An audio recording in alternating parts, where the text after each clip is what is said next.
Army public school Peshawar पर दहशतगर्दों के हमले को 8 साल मुकम्मल हो गए, मगर जख्म आज भी ताज़ा हैं। 16 दिसंबर 2014 को आज ही के दिन पेशावर में आर्मी पब्लिक स्कूल पर दहशतगर्दों ने हमला करके मासूम बच्चों को निशाना बनाया और 100 से ज़्यादा तलबा को बेदर्दी से शहीद कर दिया। शोहदा के वालिदीन आज भी सदमे से निडाल हैं।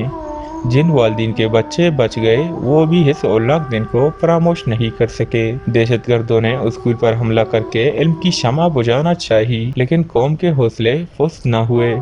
अपने प्यारों को खोने के बाद कौम ने नई अज़म के साथ दहशतगर्दों का मुकाबला करने की ठानी, जबकि हुकूमत ने भी इंसदाद दहशतगर्दी के लिए कौमी एक्शन प्लान शुरू किया। दहशतगर्दों ने मुस्तकबिल के मेहमानों को निशाना बनाकर मुल्क और सिक्योरिटी इदारों का हौसला तोड़ने की कोशिश की, लेकिन मुल्क भर में जारी तालीमी सरगर्मियाँ मुल्क दुश्मनों को पैगाम दे रही हैं कि कौम के हज़म में कोई तब्दीली नहीं आई, शोहदा की कुर्बानियाँ रायगा नहीं जाएंगी।